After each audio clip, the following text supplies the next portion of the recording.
Good morning, Thailand. My name is Alex, and I have some news updates from around the land of smiles for you today, this Friday, TGIF, September 27th.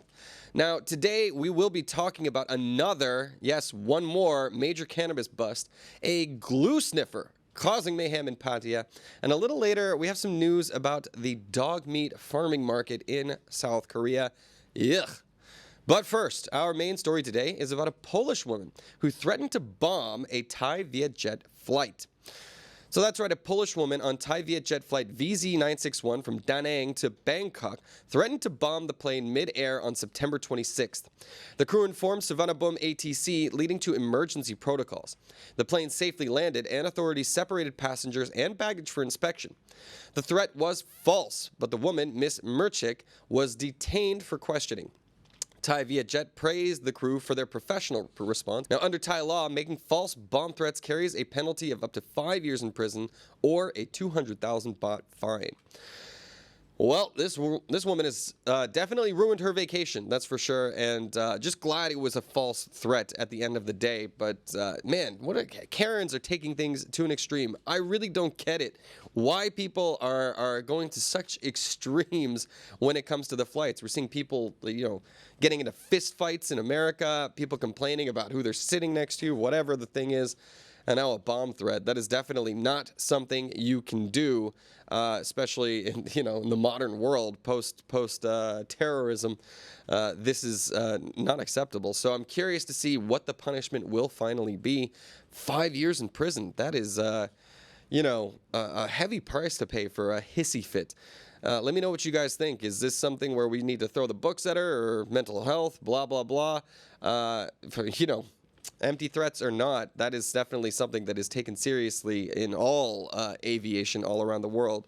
We'll see how the Thai justice system decides to met out its punishments for this one.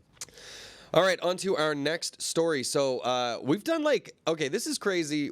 This will be my third story about cannabis being seized on its way to which country? You guessed it, the UK.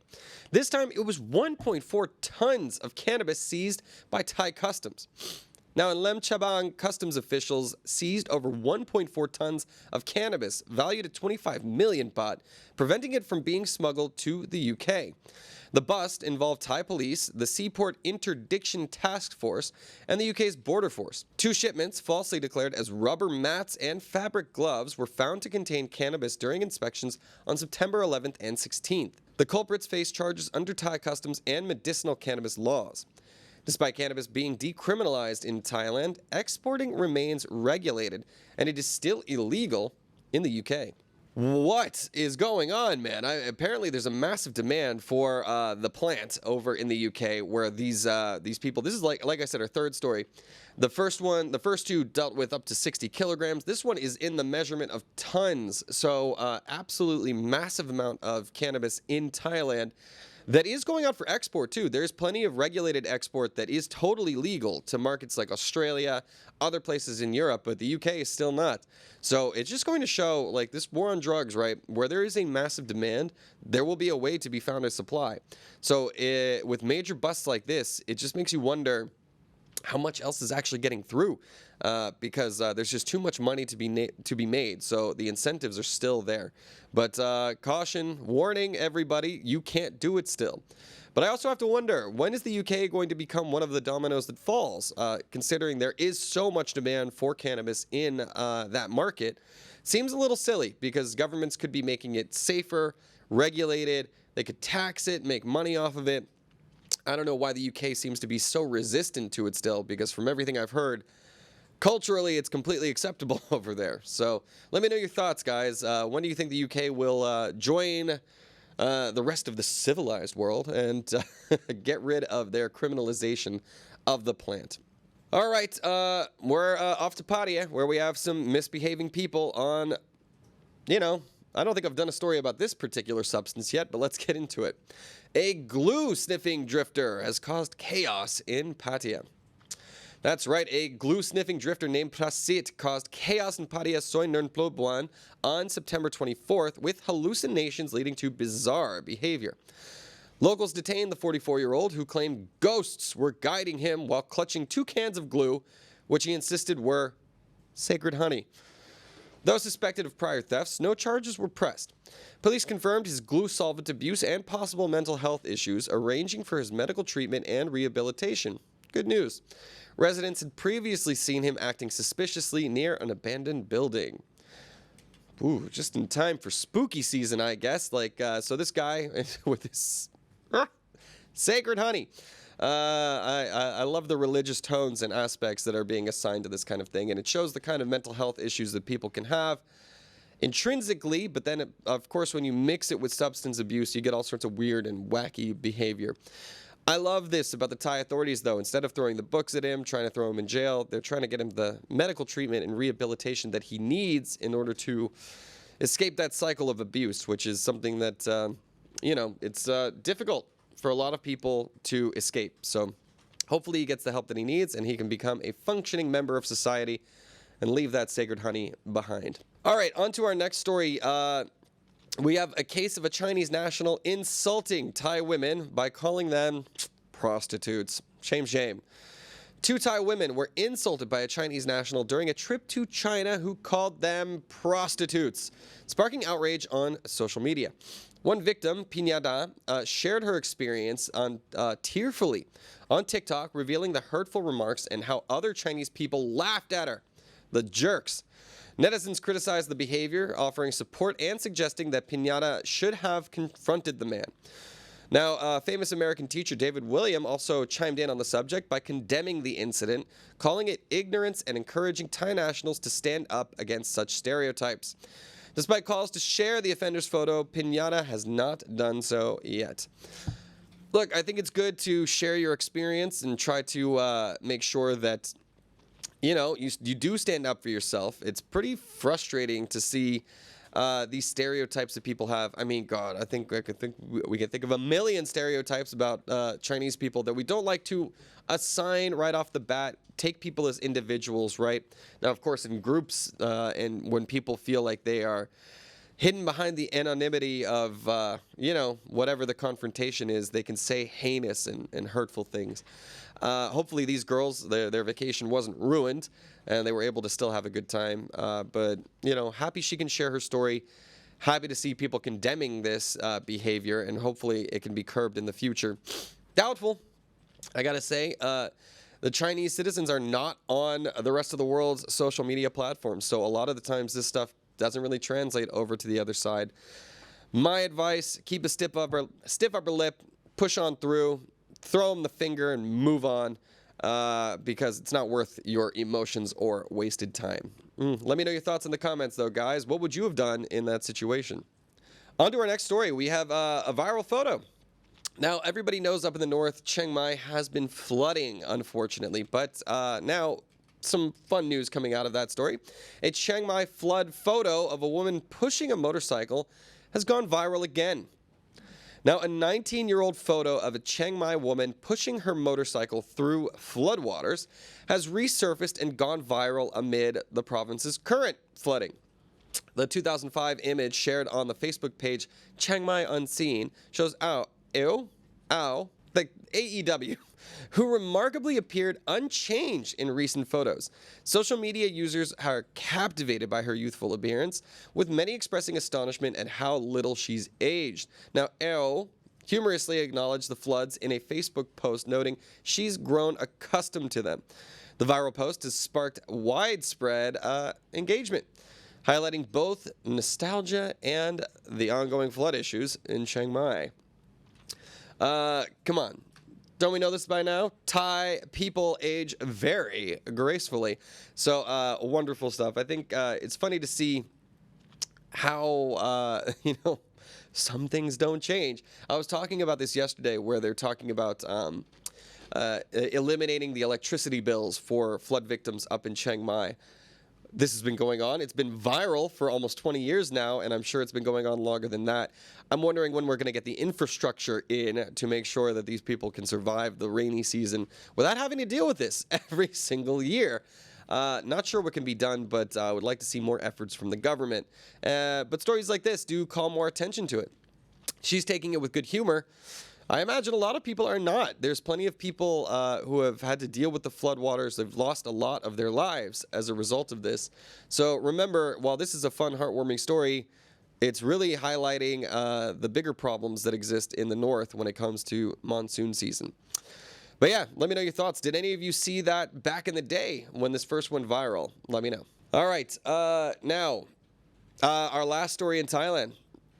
I got a feel-good one for you. And actually, this one's a weird story because I have my own similar incident that I was very, very close to as well. Our last story in Thailand deals with a Russian woman who was rescued after drifting at sea for 7 hours. Ooh, scary.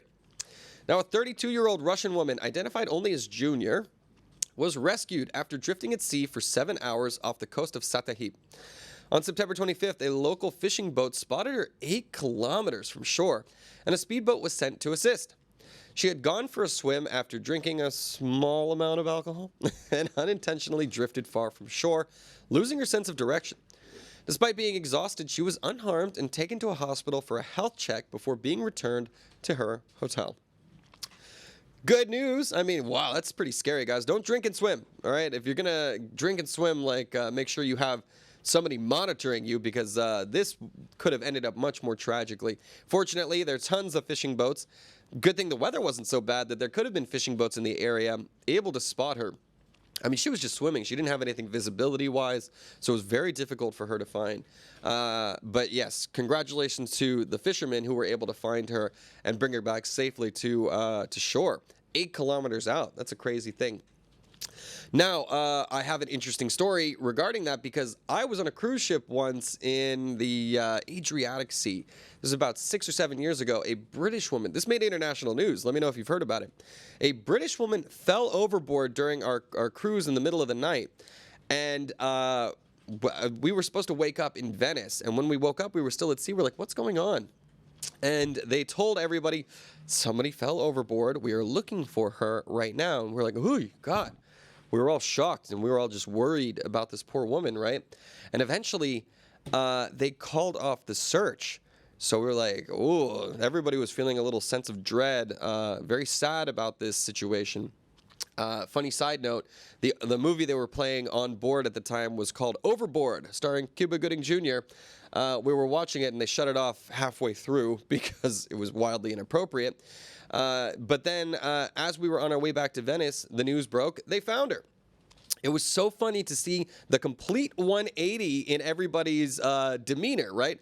Before they found her, everyone was like, oh my God, so sad, so tragic. When they found her, like, I can't believe that lady ruined my vacation.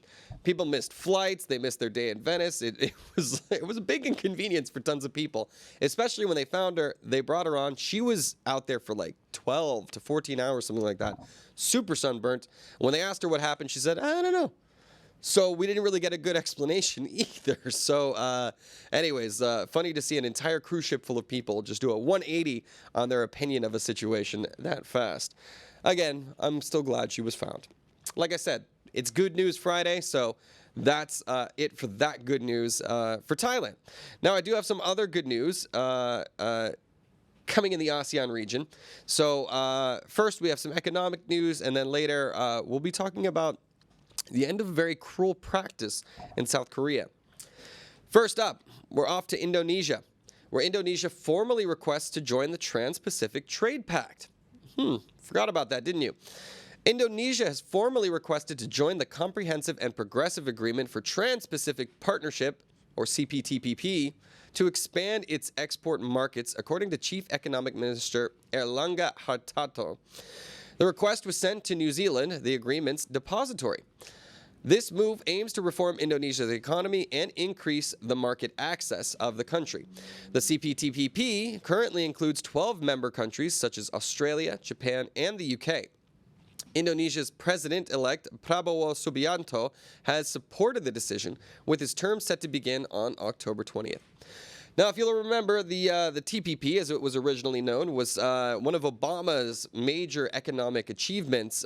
This sort of almost a Europe, like a what do we call it? like a NAFTA of the Pacific, right? A free trade agreement amongst dozens of countries, or more than a dozen countries, around Asia, basically in an effort to combat China's control of markets. But then Trump came in and took America out of the deal. And for some reason, America has never really re-engaged. Now, all of the other signatories of the deal decided to stick with it. So there are a lot of incentives, right? The developing countries, it's now easier for the richer countries to invest in them, to build factories, create jobs. The developing countries get better access to the markets of the richer countries to sell their products. So typically, these are like win-wins, similar to what we saw with Canada, America, and Mexico under NAFTA. But now Indonesia, formally requesting to join, is huge news because it is one of the largest populations with a major manufacturing sector that would be able to contribute a lot. And again, all of these are challenges to China's economic clout, where so many of these countries, like the developed world, has relied on them for consumer products for so long. This is giving them another avenue without having to deal with a lot of the BS that comes with doing business with the Chinese organizations. So yeah, they don't like their corporate espionage. All of a sudden, all these obviously cheaper but still quality products are coming at the price of, the intellectual property of many of the companies that end up doing business with China. We'll see how this turns out and how China will respond with their own economic agreements that they are making around the world too. All right, we got a heartwarming story coming out of Vietnam now. Now, the remains of a Vietnam War pilot have been identified after he went missing 50 years ago. So the remains of U.S. Marine Corps Captain Ronald W. Forrester, a Vietnam War pilot missing since 1972, have been found and identified. Forrester, from Odessa, Texas, disappeared during a nighttime combat mission over northern Vietnam. After decades of unsuccessful searches, investigators recovered remains and evidence last year linked to his aircraft's crash site. Using mitochondrial DNA and circumstantial evidence, Forrester was officially identified. His name will be marked with a rosette on the National Vietnam Veterans Memorial to signify his recovery, and he will be buried at Arlington National Cemetery on October 7th. Oh man, that was pretty crazy. That guy looks like my best friend Evan. Evan, if you're watching, that was a little creepy. You look like the reincarnation. But congratulations to this family for finally getting a little bit of closure, right? I imagine after 50 years of being missing, the worst had already been assumed. But it is a big deal, no matter what, for the family to be able to recover, understand a little bit what happened there, and get some closure out of the situation. So thankfully, the Vietnamese government was working closely with the Americans on this one, able to recover him and repatriate his remains so that he could get the hero's burial that he deserves at Arlington Cemetery. All right, more economic news from energy news, I guess. Now, Malaysia is preparing for a special economic zone with Singapore, expanding its energy surplus. So Malaysia is generating enough energy surplus to support major development projects and increase exports, Prime Minister Anwar Ibrahim has announced. At an investment event in Johor, Anwar highlighted plans for a special economic zone, or SEZ, in southern Johor near Singapore, aimed at attracting investment and improving trade movement between the two countries. Anwar emphasized the country's commitment to renewable energy and achieving net zero emissions by 2050, while continuing energy-driven projects like the SEZ. Johor's energy demand is rising due to significant investments from tech companies, boosting Malaysia's economic growth and stock market performance.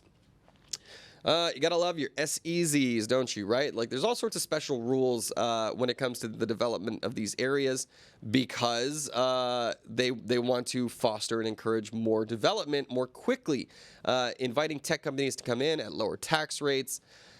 Yeah, that's good, but I imagine that there's other markets that they could be exporting to as well. Countries like China, which have such a high energy demand, and other developing nations. This is good news, but what now needs to come is the building of the infrastructure to be able to move that energy to the markets where the demand can be met with their supply. So all good news, more development. I've said this for a while. China felt like the future 20 years ago. Now it feels like Southeast Asia is the new China with all of its massive infrastructure projects and development across all sectors of the economy. So good news for our region. We're on the up and up. All right, our last story for the day. You decided whether it's good news or bad news, but let's just get into it. Now, South Korea is preparing to ban dog meat by providing incentives to farmers. South Korea plans to ban dog farming for food by early 2027, offering incentives to help rehome nearly 500,000 dogs and support the affected farmers. The government will spend around 100 billion won, or about 70 million US dollars, to encourage dog breeders, farmers, and restaurants to shut down, offering up to 600,000 won per surrendered dog. Adoption efforts and shelter placements are planned, though concerns remain about euthanasia. The practice of eating dog meat has declined, with increasing support for the ban. While animal rights groups welcome the move, they highlight concerns over animal welfare, and industry representatives argue the subsidies are insufficient. Yeah, didn't know that was still a thing in Korea. Glad and happy to see that it will not be a thing in the coming years. Look, this is a big thing across all of Asia, and it's leftover cultural practices from war times where, you know, meat was scarce and food was needed from, sources that are less than palatable to our modern proclivities. But yeah, that being said, South Korea has certainly developed enough to be in the dogs are friends, not food aspect of things. And, you still see this happening in China with their dog meat festivals and things like that. It is encouraging to see the steps forward. Also, the money being spent, right? Like, there are subsidies going to these farmers in order to ensure that they can afford it and make their transition to other areas. Yeah, overall, I think it's a good thing. Now, I want to ask you guys in the comments, you ever tried it? Ugh, I don't know. I haven't. But it has been a cultural practice for a long time. One of those things where I don't really want to apply my Western proclivities and ideas to the subject, but at the same time, it's hard for me to remove those in my own personal feelings. Let me know your thoughts on the subjects, please, in the comments. All right, let me wrap up the show, and then I'll get into the comments with you guys. Yeah, that'll do it. Guys, you can always go to thetiger.com for more news updates throughout the day and throughout the weekend, because obviously our show is not on Friday and Saturday, but the news stories do continue. Also, head over to ASEANnow.com for more conversation, where you can actually join the conversation and leave your thoughts, post your jokes. I know a lot of you guys are jokesters out there, and you can find an audience that appreciates it with your little upvotes and internet points. So please check out ASEANnow.com for all the latest threads and conversations that are happening in the land of smiles and beyond. That'll do it for today. You guys have a wonderful weekend. I'll get into the comments now and just to have a chat with you guys before we head out.